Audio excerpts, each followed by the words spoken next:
Para contar sobre isso, eu teria que voltar na história da China. Primeiro, para quem não conhece a história da China, ela vivia o Império, fazendo recorte, né? Ela vivia o Império antes da Revolução. E para que todos saibam, o mesmo fato de revolução aconteceu semelhante, né? Não sei em outros países, mas pelo menos na China e Cuba aconteceu semelhante. Não conseguiram fazer o mesmo no Brasil, mas tentaram, com Caparaó e Araguaia. Então, a China tinha a maioria do povo apoiando o Império na região das cidades, e na zona rural, Mao Tse Tung foi lá tentar conquistar os seus guerrilheiros e conseguiu aumentar o contingente de guerrilheiros, semelhante ao que aconteceu também em Cuba, né, depois, e que não aconteceu no Brasil, para aqueles que não defendem a Revolução, felizmente. O que isso tem a ver? Depois disso daí, teve um período de fome muito grande na China, sabe? Vários anos de fome na China. Então, primeiro eu teria que partir do princípio de, quando você faz análise política, a pessoa tem que aceitar ou negar uma premissa. Então, eu não vou aceitar a sua premissa, assim como você não vai aceitar a sua. A gente vai ter que chegar num acordo. Ou eu vou ter que aceitar o seu ponto de partida, ou você vai ter que aceitar o meu, sabe? Então, esse é o primeiro segredo, assim, até o macete. Estou contando o segredo dos debates, né? Eu não vou jogar no terreno que eu desconheço da economia, e nem a outra pessoa vai jogar no terreno que ele desconhece da filosofia. Cada um vai tentar trazer quem ele quer chamar para o debate do seu próprio terreno, que é o seu lado de conforto. Mas entendendo isso sobre a China, o que isso tem a ver? Com essa revolução, o governo achou que pudesse suprir todas as demandas de alimento dentro da própria China. Então, quer dizer, ela exportou, na verdade, ela não só exportou a pandemia, como ela exportou, a construção da China revolucionária é o foco principal da maioria das pandemias. Não vou dizer todas, mas no histórico da China, para quem investigou a mínima coisa, tem pelo menos 3 ou 4 pandemias. Essa seria a terceira ou a quarta, se não me engano. Então, teria que existir um órgão que pudesse fiscalizar a China, ou obrigasse ela a modificar regularizar, né, modificar seu sistema sanitário para isso de tudo, para que evite futuras outras pandemias. Então, o ponto de partida que eu escolho partir é esse: a origem e a finalidade, sabe? Todo mundo sabe que a finalidade da China é ser a maior potência do mundo, sabe? Todo mundo sabe que a origem da China, pelo menos fazendo um recorte breve, pelo menos com relação às pandemias mais próximas, eu não vou também recuar muito, tem essa origem. Aí, devido a essa fome que teve o país aí, até por questões até mesmo climáticas, mas também por questões de insuficiência do Estado, o Estado não conseguiu suprir a demanda da população e, digamos, fornecer os recursos necessários de subsistência para a nação. Então começou um período de muita fome na China. Isso tem mais a ver com a economia do que praticamente com a filosofia. Eu fui ver isso por acaso, eu pesquisei isso. Depois, nesse período de fome, ela precisou abrir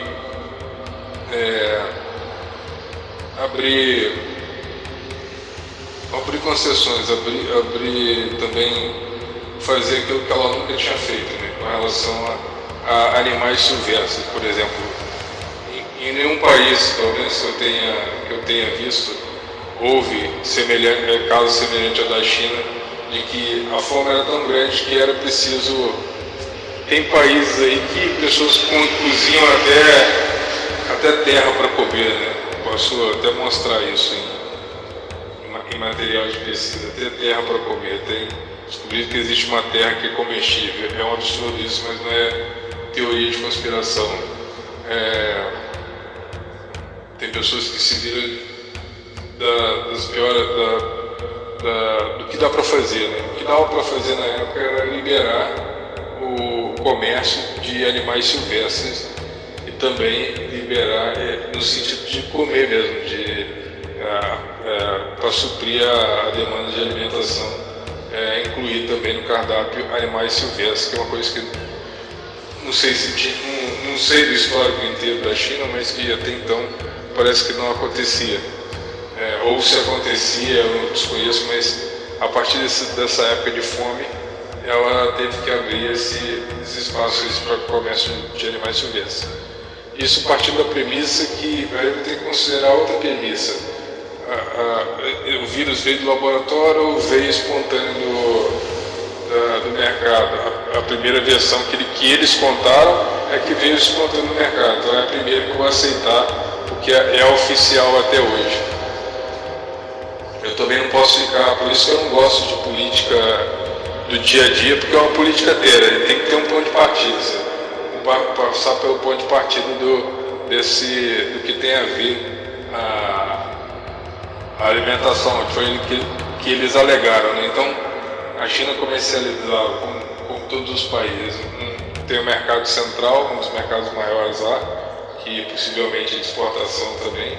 Nesse mercado central começou a chegar esses bichos aí, animais silvestres, para consumo próprio, para suprir esse período de fome. Só que acho que não podia, até então não podia estabelecer esse tipo de comércio não, mas por causa da falta de competência do governo, de recursos também, abriu esse espaço aí para venda e comercialização de animais silvestres. Tá? Os animais silvestres começaram a ser comercializados junto com os animais tradicionais, os animais de consumo dentro da normalidade.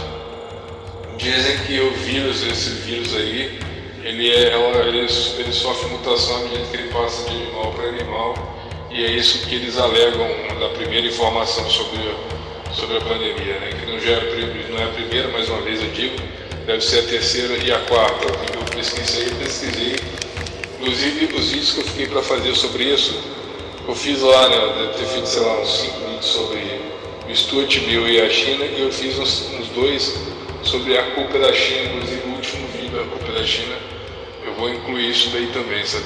Tá? Um desses 2. Um desses vídeos também eu incluo também, eu li os tratados lá, por exemplo, dos direitos humanos, por exemplo, e de vigilância sanitária, o que a China fez, quais as causas que ela descumpriu de acordo com a Constituição da China. Eu não li toda a Constituição da China, porque tem Constituição de países aí que sei lá, chega a quase 1000 páginas, sabe? Mas, pelo menos algumas coisas lá eu comparei com a China e eu vi que ela quebrou algumas regras com base nas regras do órgão de saúde, né? Não lembro a sigla agora. Mas voltando lá, aí teve esses animais aí, cria mutação, pelo menos a primeira versão que eles deram é a versão oficial até hoje aí, e através disso esse vírus passando de animal para animal acabou chegando pessoas consumindo, não só o negócio do morcego, creio que seja até mentira, é um outro animal aí, mais comestível, sabe? E aí dizem que a partir daí o negócio se espalhou, pelo menos se não for essa, as outras também, porque esse vírus do Covid, ele mudou o nome, mas é o mesmo, que tem o princípio de infeccionar as vias respiratórias. Assim. A maioria dos vírus que saem da China tem a mesma característica semelhante ao Covid, só com menos ou mais intensidade. No caso, devido à mutação, o Covid veio com a máxima intensidade. Então, eu teria que partir do princípio que a culpa não é da China e que o vírus não saiu de lá. Dentro dessa especulação, é de lá e saiu de lá, devido a essa explicação aí, através dessa fome que ela viveu. E é de lá da segunda especulação que teria sido feita no laboratório, mas vou ficar só com a primeira. O que isso tem a ver resto da história. Tá, aí agora partindo para a parte já técnica, já que envolve Stuart Mill. Stuart Mill considerava que o foco, né, a essência dos seus estudos, assim, da essência do seu estudo seria o utilitarismo, que seria a redução da dor e aumento de felicidade. Aumento de felicidade com o maior número de pessoas e redução da dor também com o maior número de pessoas. Então, o maior número de pessoas é preciso que o maior número de pessoas seja feliz e o menor número de pessoas sinta dor. Se o maior número de pessoas, se o maior número de pessoas ficar feliz, é por causa que o menor número de pessoas, é preciso reduzir o número de pessoas, no caso da pandemia, que venha a se contagiar. Então, se eu conseguir reduzir o contágio de maior número de pessoas, isso produz um bem, porque através dessa redução do contágio de maior número de pessoas, eu vou produzir um maior número de pessoas felizes e que não tiveram contato com o vírus, que ficaram imunes, né? Então maior prazer, menor dor, né? Em síntese, né? Então, o que eu posso fazer para diminuir a dor e aumentar o prazer? No caso da pandemia, infectar o mínimo de pessoas possível, diminuindo a dor da maioria e aumentando o prazer da maioria. Então eu teria que restringir, que aquela imagem lá do trilho do trem, né? O trem desgovernado, ele segue na trilha, na trilha ele perde o freio, ele vai, sei lá, acertar, tem, sei lá, 8 funcionários trabalhando lá. Mas isso na trilha é comum, no caminho dele eventual, no caminho dele normal mesmo, no caminho dele necessário. No caminho assim, periférico, contingente, tem uma segunda pista onde tem, sei lá, só 2 trabalhadores trabalhando lá. O que é o ideal de fazer? Continuar acelerando e manter a ética de atropelar os 8 e os 2 que não tem nada a ver eu poupo, ou eu transfiro ali entre o trem para os 2 para matar 2 e poupar a vida de pelo menos 6 pessoas. Então, na visão do Stuart Mill, é melhor que eu poupe a vida de mais pessoas, mesmo que outras pessoas que não têm nada a ver, mas que também são vidas, mas com menos quantidade. Então tá em jogo não qualidade, mas quantidade, sabe? O quanto que eu consigo proporcionar de felicidade para o maior número de pessoas, o quanto de felicidade que eu consigo proporcionar para o maior número de pessoas, mesmo que algumas pessoas sejam sacrificadas. Aí vai cair no caso da China. Quando aconteceu isso lá, ela teve a possibilidade de, a grandes penas, um grande custo, talvez seria o fim da economia chinesa, sei lá, talvez essa ascensão dela deixaria de demorar aí, sei lá quantos anos que eles têm, né, a previsão de 30 anos, 50 anos, para passar para 100 anos, ou sei lá, ou talvez nunca mais se reerguer, mantendo o vírus dentro apenas do próprio país ou não vou falar nas imediações, eu teria que fazer isso dentro do próprio país mesmo. Só que o grande problema principal é que, será que o governo chinês conhece essa teoria do Stuart Mill? Ou ele tem preconceito com a teoria do Stuart Mill só porque ele era um liberal? Porque essa teoria é de um liberal, do Stuart Mill. Foi o que eu estudei na teoria clássica. Então, o melhor a ser feito no caso é poupar o mundo, que não tem nada a ver com esse vírus. E já é a terceira vez a China não mudou suas regras de alimentação. Isso daí de ser cultural, você tem uma cultura que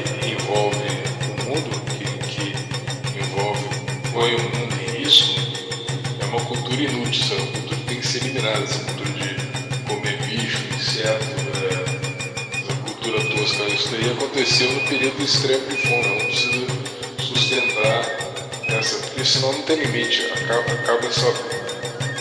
Se não me engano, saiu um novo surto lá, voltou a ter um surto lá, sabe? Isso fora a questão delta aí, né,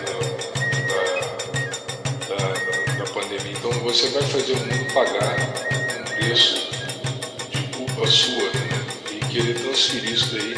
Mas ela sabia que se ela transferisse isso, uma coisa a outra, não só ela seria abalada, mas o resto do mundo. Não só ela teria vítimas, o resto do mundo. E ela não seria culpada sozinha, né? Qualquer outra nação que demorasse a agir ou qualquer coisa teria a culpa. Então, ou seja, o foco sairia da China e passaria a ser de uma outra nação qualquer. Então, esse tipo de análise política que eu acredito, sabe? Por coincidência, eu cheguei a estudar, tive aulas de estudo de esse foco de minimizar a dor e aumentar o prazer para o maior número de pessoas. E é o que eu acredito. Eu acredito em narrativas, né? E por outra via, se eu tivesse que defender outra via, não, mas falar apenas da recessão Bolsonaro. E vou falar do meu caso em particular. Eu peguei Covid, minha mãe também. Tanto eu quanto ela, nós nos curamos da Covid através de medicamento alternativo, vamos dizer assim. Eu conheço algumas pessoas aí que indicaram alguns remédios aí paliativos aí, e foi paliativo. A vacina estava longe de sair, eu saí meses depois. Paliativo que salvou, mesmo paliativo que todo mundo acusou o governo de querer promover. Então, eu não estou aqui para julgar excesso de cautela, excesso de cautela, que é o que eu acredito ser a falha do governo, é de ter tido um excesso de cautela, né? Só que é uma questão mais de narrativa política, de acusação política, do que qualquer outra coisa. Eu não acredito em erro nesse sentido, não, sabe? Cria-se lá neologismo, né?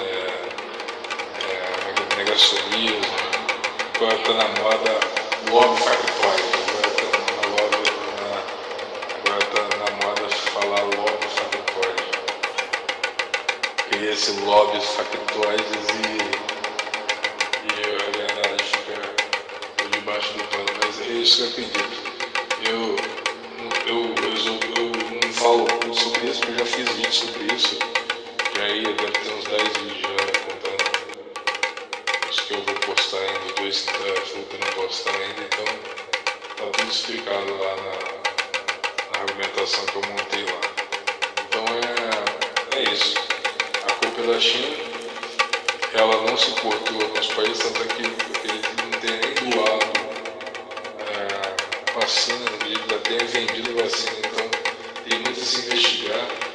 Agora, o que eu temo, como a filosofia provocar origem e finalidade, ou seja, o vírus originou na China não pela primeira vez, mas pela terceira vez, e a China não foi punida, e o fim disso, que mais cedo ou mais tarde, ela virão outros vírus ainda. Eu acredito que antes de morrer, eu vi outros vírus ainda, e isso não vai ter julgamento, sabe? Dificilmente eu creio que alguma nação vai se levantar para organizar comitê para julgar a China da sua culpa aí de deferir a Organização da Saúde aí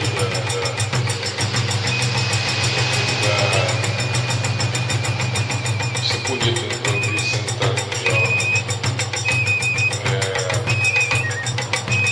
Porque é um jogo de narrativas e um jogo político, então cada um vai abraçar a sua narrativa e tal.